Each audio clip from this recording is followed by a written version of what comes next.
जय हिंद। कैसे हैं आप? एक बार फिर आपके अपने चैनल गुरु गंगा में आपका हार्दिक स्वागत है। आज के वीडियो में हम लोग भारतीय संविधान में आपात उपबंध पर आधारित टेस्ट सीरीज को हल करेंगे, प्रैक्टिस सेट को हल करेंगे। ये बहुत इंपॉर्टेंट टॉपिक है। इससे संबंधित प्रश्न TGT, PGT, UGC NET, UPSC, UPPSC, UP triple SC और टेट, सुपर टेट, इसके अलावा अन्य बहुत सारी इंपॉर्टेंट प्रतियोगी परीक्षाओं में पूछे जाते हैं। तो यह वीडियो आपके लिए बहुत महत्वपूर्ण है, इसको अंत तक आप जरूर देखें। तो चलिए शुरू करते हैं आज की इम्पोर्टेंट कक्षा। तो चलिए शुरू करते हैं आज का पहला प्रश्न। भारत के संविधान के अंतर्गत कितने प्रकार की आपातकालीन व्यवस्थाओं पर विचार किया जा सकता है? ए कोई नहीं, बी दो, सी तीन, डी चार। आपको उत्तर देना है। आप भी उत्तर देने का प्रयास करेंगे ताकि आपको भी पता लग जाए कि आपने कितनी तैयारी कर ली है।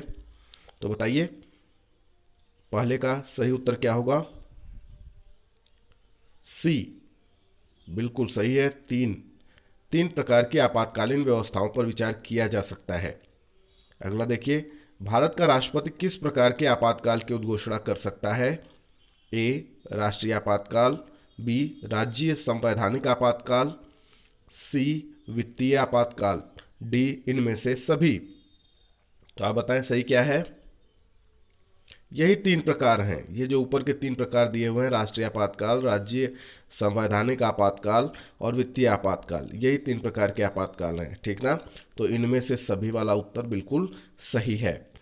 संविधान के किस अनुच्छेद के तहत राष्ट्रीय आपातकाल की उद्घोषणा राष्ट्रपति करता है? यह बहुत इंपॉर्टेंट है, इसकी चर्चा बार बार होती है, तो इसे आप बताएं। अनुच्छेद 352, अनुच्छेद 356, अनुच्छेद 360 और अनुच्छेद 368। तो किसके अंतर्गत राष्ट्रीय आपातकाल की उद्घोषणा राष्ट्रपति करता है?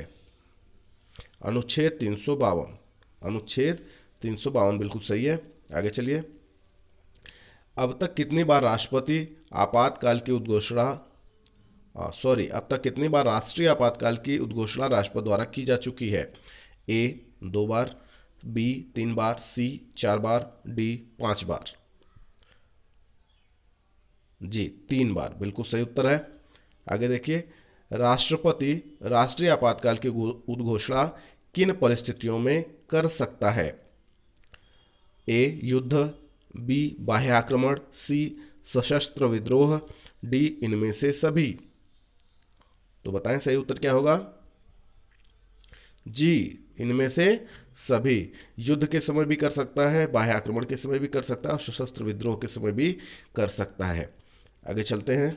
बाह्य आक्रमण के आधार पर अब तक राष्ट्रपति ने कितनी बार राष्ट्रीय आपातकाल की घोषणा की है? ए 1 बार, बी 2 बार, सी 3 बार, डी 4 बार। तो आप बताएं। जी 2 बार बिल्कुल सही है। आंतरिक अशांति के आधार पर अब तक कितनी बार राष्ट्रीय आपातकाल की उद्घोषणा राष्ट्रपति द्वारा की गई है? एक एक, बी 2, सी 3 और डी 4 बार। आप बताएं। 1 बार बिल्कुल सही उत्तर है। आठवां देखते हैं। देश में पहली बार राष्ट्रीय आपातकाल की उद्घोषणा कब की गई? ए 26 अक्टूबर 1962, बी 4 सितंबर 1962, सी 5 नवंबर 1962, डी 16 दिसंबर 1962। तो सही उत्तर क्या है? जी 26 अक्टूबर, ये अक्टूबर है ना? 26 अक्टूबर 1962 को पहली बार राष्ट्रीय आपातकाल की उद्घोषणा अपने देश में की गई। देश में दूसरी बार राष्ट्रीय आपातकाल की उद्घोषणा कब की गई? ए 14 दिसंबर 1966, बी 9 अगस्त 1969, सी 3 दिसंबर 1971, डी 25 जून 1975। तो आपको बताना है।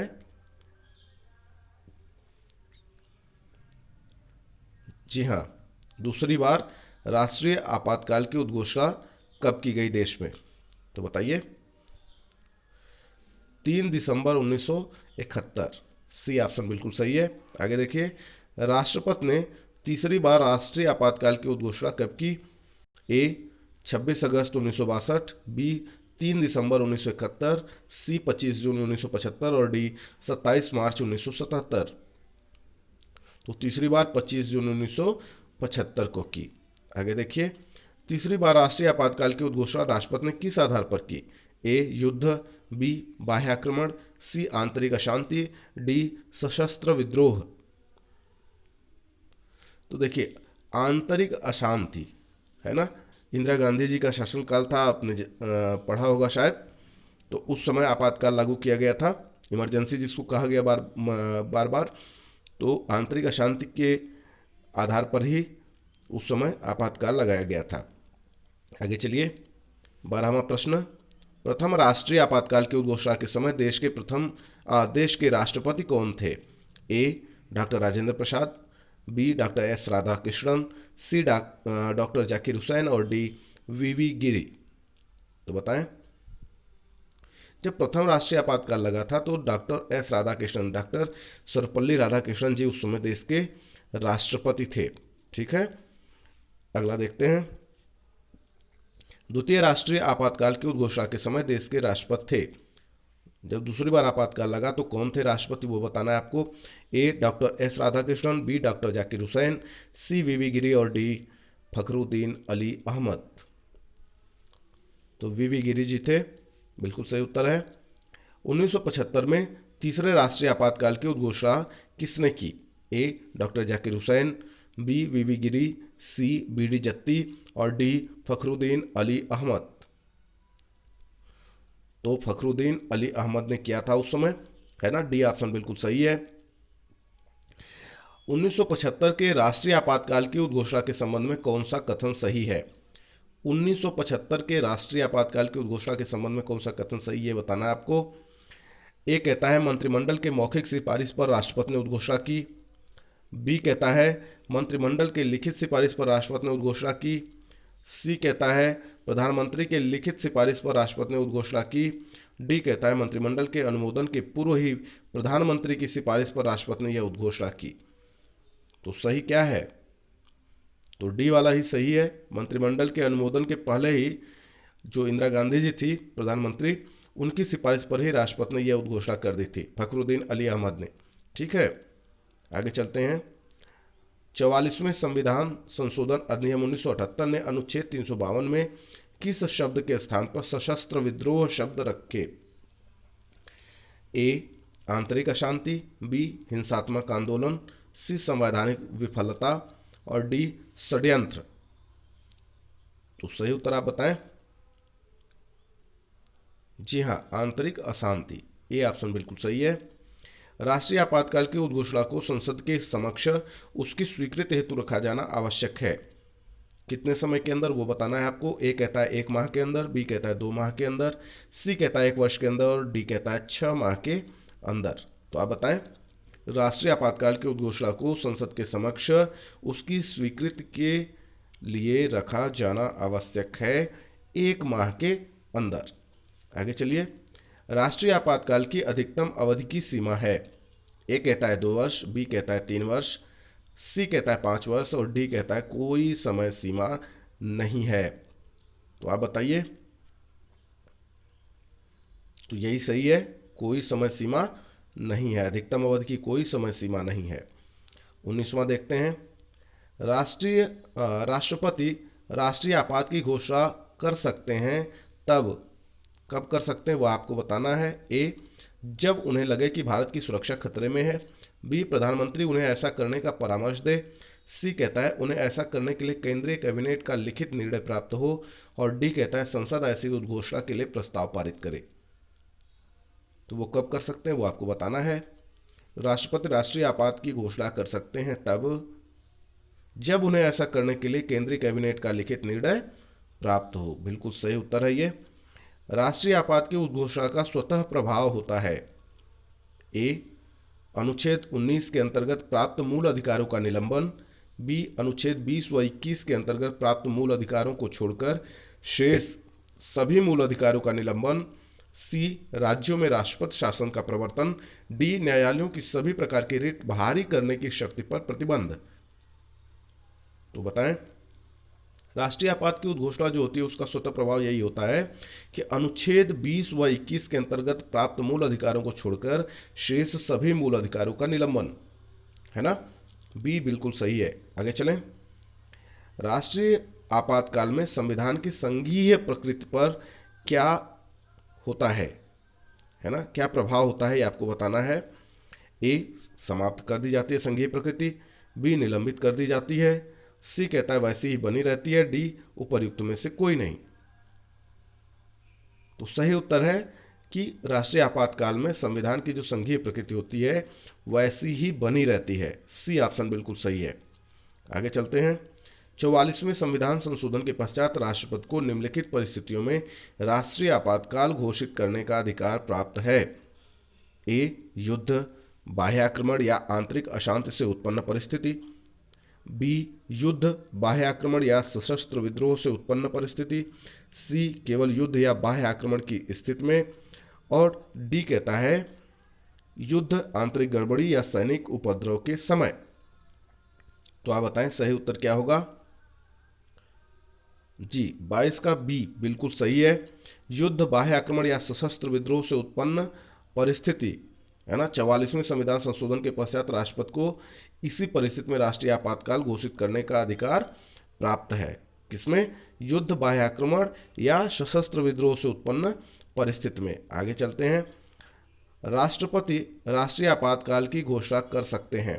कब कर सकते हैं वो आपको बताना है। ए, हथियारबंद विद्रोह के आधार पर। बी, बाहरी आक्रमण के आधार पर। सी, युद्ध के आधार पर। डी, ऊपर वर्णित सभी कारणों के आधार पर। तो देखिए, राष्ट्रपति राष्ट्रीय आपातकाल की घोषणा कर सकते हैं हथियारबंद विद्रोह के आधार पर भी, बाहरी आक्रमण के आधार पर भी, युद्ध के भी आधार पर। मतलब यह है कि यह ऑप्शन बिल्कुल सही है, डी वाला, ऊपर वर्णित सभी कारणों के आधार पर। 24वां देखिए। भारतीय संविधान के अनुच्छेद 352 के अनुसार राष्ट्रीय आपात की घोषणा निम्नलिखित में से किन परिस्थितियों में की जा सकती है। ए, संवैधानिक मशीनरी की विफलता। बी, बाह्य आक्रमण। सी, आंतरिक अशांति। डी, युद्ध, बाह्य आक्रमण और सशस्त्र विद्रोह। आप बताएं। तो देखिए, ये डी ऑप्शन बिल्कुल सही है। भारतीय संविधान के अनुच्छेद 352 के अनुसार राष्ट्रीय आपात की घोषणा युद्ध, बाह्य आक्रमण, सशस्त्र विद्रोह इन परिस्थितियों में की जा सकती है। तो डी ऑप्शन बिल्कुल सही है। आगे चलते हैं। 25वां प्रश्न क्या कहता है वो देखते हैं। 25वां कहता है संसद के दोनों सदनों को कितने दिनों के अंदर युद्ध अथवा बाहरी आक्रमण के कारण उत्पन्न आपातकालीन स्थिति की घोषणा करने की मंजूरी देनी चाहिए। ए, 15 दिनों में। बी, 1 महीना में। सी, 2 महीने में। डी, 3 महीने में। तो आप बताएं। जी हाँ, 1 महीने में मंजूरी देनी चाहिए। युद्ध या बाह्य आक्रमण के कारण की गई आपातकाल की घोषणा का संसद द्वारा अनुमोदन होना चाहिए। कितने समय में होना चाहिए वह आपको बताना है। ए कहता है 1 महीने में। बी कहता है 2 महीने में। सी कहता है 3 महीने में। डी कहता है 4 महीने में। तो युद्ध या बाह्य आक्रमण के कारण की गई आपातकाल की घोषणा का संसद द्वारा अनुमोदन होना चाहिए 1 महीने में। अभी ऊपर देखे आप, है ना। आगे चलिए। संविधान के किस अनुच्छेद के तहत राज्यों में संवैधानिक तंत्र के विफल होने पर राष्ट्रपति शासन लागू किया जाता है। अनुच्छेद आपको बताना है जिसके अंतर्गत राष्ट्रपति शासन लागू किया जाता है संवैधानिक तंत्र के विफल होने पर। ए, अनुच्छेद 352। बी, अनुच्छेद 354। सी, अनुच्छेद 355। डी, अनुच्छेद 356। आपको बताना है सही उत्तर इनमें से क्या है। यह नाम आपने बार बार सुना होगा। जब राज्यों में राष्ट्रपति शासन लगाने की डिमांड की जाती है तो बात की जाती है अनुच्छेद 356 की, कि अनुच्छेद 356 के तहत यहाँ पर राष्ट्रपति शासन लागू होना चाहिए फला राज्य के अंदर, जब वहाँ पे संवैधानिक तंत्र विफल हो जाए, है ना। आगे चलें। किसी राज्य में राष्ट्रपति शासन की उद्घोषणा किस व्यक्ति के प्रतिवेदन मिलने पर राष्ट्रपति करता है। ए, राज्य के राज्यपाल। बी, राज्य के मुख्यमंत्री। सी, राज्य के गृह मंत्री। डी, राज्य के विधानसभा अध्यक्ष। इंपॉर्टेंट है। जी हाँ, राज्य के राज्यपाल के प्रतिवेदन के मिलने पर राष्ट्रपति की घोषणा करता है राष्ट्रपति शासन की, है ना। आगे देखिए, बहुत अच्छा है, बहुत इंपॉर्टेंट भी है। राज्य में राष्ट्रपति शासन से तात्पर्य राज्य में किसके शासन से है। ए, सीधे राष्ट्रपति से। बी, कार्यकारी सरकार से। सी, राष्ट्रपति द्वारा मनोनीत मुख्यमंत्री के। और डी, राज्य के राज्यपाल के शासन से। तो आपको बताना है कि जब राष्ट्रपति शासन लग जाता है तो राज्य में किसका शासन चलता है ना, किसका शासन होता है, तात्पर्य क्या होता है राष्ट्रपति शासन का? जी हाँ, राज्य के राज्यपाल के शासन से तात्पर्य है यहाँ पे राष्ट्रपति शासन का, है ना। जो राज्यपाल होता है सीधे सीधे सारी शक्तियाँ उसके अंतर्गत आ जाती हैं, मुख्यमंत्री वाला मामला हट जाता है। ठीक है, आगे चलें। राष्ट्रपति द्वारा राज्यों में राष्ट्रपति शासन उद्घोषणा के कितने दिनों के भीतर संसद की स्वीकृति आवश्यक है? 1 माह, बी 2 माह, सी 6 माह, डी 1 वर्ष। तो आप बताइए। जी हाँ, 2 माह बिल्कुल सही उत्तर है। आगे चलिए। किसी राज्य में सामान्यतः किसके परामर्श से राष्ट्रपति शासन लागू किया जाता है? ए राज्यपाल, बी मुख्यमंत्री, सी राज्य विधानसभा, डी राज्य उच्च न्यायालय। तो सही उत्तर क्या होगा? राज्यपाल, बिल्कुल ठीक है। किसी राज्य में राष्ट्रपति शासन की प्रारंभिक अवधि कितनी होती है? ए 1 वर्ष, बी 3 माह, सी 6 माह, डी 2 वर्ष। बिल्कुल सही है, 6 माह। प्रारंभिक अवधि कितनी होती है? 6 माह की होती है। अगला प्रश्न देखते हैं। राष्ट्रपति शासन किसी भी परिस्थिति में 1 वर्ष से अधिक समय तक लागू नहीं हो सकता, परंतु यह अवधि 3 वर्ष तक बढ़ाई जा सकती है यदि कुछ कंडीशन है। 1 वर्ष से अधिक नहीं हो सकता, लेकिन कुछ कंडीशन ऐसी है जहां पर वह 3 वर्ष तक बढ़ाई जा सकती है। कैसे? ए आपातकाल की घोषणा भारतीय संविधान की धारा 352 के अंतर्गत की गई हो, बी प्रधानमंत्री राष्ट्रपति से प्रार्थना करे कि अवधि बढ़ा दी जाए, सी चुनाव आयोग घोषणा करे कि परिस्थिति चुनाव योग्य नहीं है, और डी सुप्रीम कोर्ट स्वीकृति दे दे।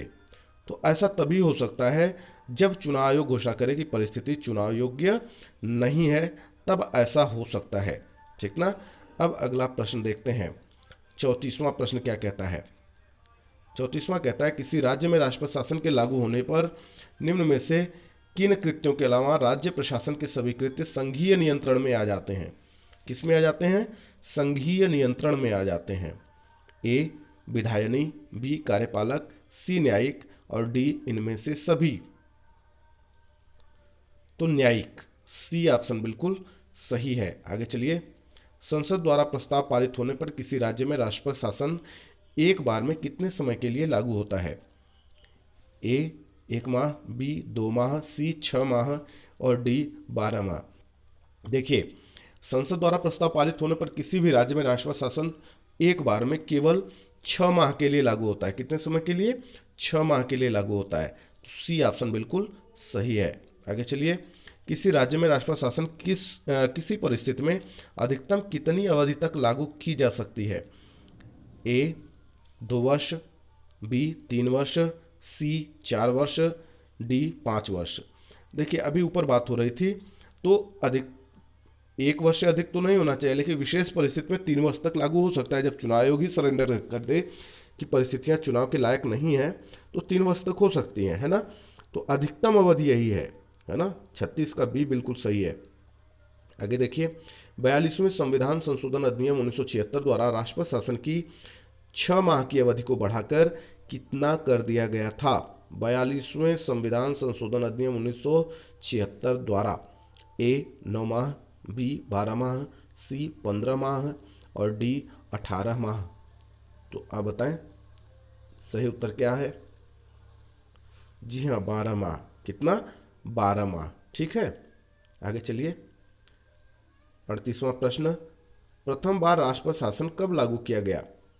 ए 4 अप्रैल 1951, बी 20 जून 1951, सी 27 अप्रैल 1951, डी 23 दिसंबर 1951। तो पहली बार राष्ट्रपति शासन लागू किया गया था 20 जून 1951, है ना। 20 जून 1951 को पहली बार राष्ट्रपति शासन देश में लागू किया गया, है ना। देश में नहीं, किसी राज्य विशेष में लगा होगा। 38 का बी। प्रथम बार राष्ट्रपति शासन किस राज्य में लागू किया गया? हाँ देखिए, यहाँ पे आ गया। ए पश्चिम बंगाल, बी केरल, सी मैसूर, और डी पंजाब। तो आप जानते हैं मैसूर तो राज्य है ही नहीं, है ना। पंजाब में सबसे पहले राष्ट्रपति शासन लागू किया गया। आगे देखिए। अब तक किस राज्य में सर्वाधिक लंबी अवधि तक राष्ट्रपति शासन लागू रहा? ए नागालैंड, बी पंजाब, सी असम, डी जम्मू कश्मीर। तो आप जानते हैं बहुत सही सरल उत्तर है। सबसे ज़्यादा समय तक राष्ट्रपति शासन कहाँ लागू रहा? जी हाँ, जम्मू एंड कश्मीर में। देखिए इस तरीके के बहुत सारे प्रैक्टिस सेट हमने बना रखे हैं, अलग अलग विषयों पे, अलग अलग टॉपिक पे प्रैक्टिस सेट बने हुए हैं, टेस्ट सीरीज बने हुए हैं। आप चाहें तो उन प्रैक्टिस सेट को भी हल कर सकते हैं। उन सबके लिंक जो हैं इस डिस्क्रिप्शन बॉक्स में इस वीडियो के दिए हुए हैं। इसके अलावा अन्य बहुत सारे विषयों पे अलग अलग वीडियोज भी बने हुए हैं, आप उससे भी अपनी तैयारी कर सकते हैं। सबके लिंक इस वीडियो के डिस्क्रिप्शन बॉक्स में दिए गए हैं। तो चलिए आगे चलते हैं। राष्ट्रपति शासन की सर्वाधिक बार घोषणा की गई? ए इंदिरा गांधी के प्रथम शासनकाल में, बी इंदिरा गांधी के दूसरे शासनकाल में, सी मोरारजी देसाई के शासनकाल में, और डी नरसिम्हा राव के शासनकाल में। आपको ये बताना है कि राष्ट्रपति शासन की सर्वाधिक बार घोषणा किसके शासनकाल में की गई? तो इंदिरा गांधी का जो प्रथम शासनकाल था, है ना, ए बिल्कुल सही है। प्रथम शासनकाल में ही सबसे ज़्यादा राष्ट्रपति शासन की घोषणा की गई थी। आगे चलिए। 42वां कहता है, अनुच्छेद 356 की व्यवस्थाओं का प्रयोग करते समय राष्ट्रपति किन शक्तियों को अपने हाथ में ले सकता है? ए कार्यपालिका शक्तियां, बी विधायी शक्तियां, तीन न्यायिक शक्तियां। इन तीनों में से आपको बताना है कि किन शक्तियों को या किन किन शक्तियों को राष्ट्रपति अपने हाथ में ले सकता है। आपके सामने चार ऑप्शन है ABCD के रूप में। ए कहता है 1, 2 एवं 3 यानी तीनों को ले सकता है। बी कहता है विधायी शक्तियां और न्यायिक शक्तियां 2 एवं 3 को ले सकता है। सी कहता है 1 और 2 को ले सकता है। डी कहता है 1 और 3 को ले सकता है। तो आपको बताना है कि इसका सही उत्तर क्या होगा। देखिए राष्ट्रपति ऐसी परिस्थिति में कार्यपालिका शक्तियां और विधायी शक्तियां 2 को ले सकता है, न्यायिक शक्तियों को नहीं ले सकता। तो सी ऑप्शन बिल्कुल सही है। 42 का सी बिल्कुल सही है। आगे चलिए।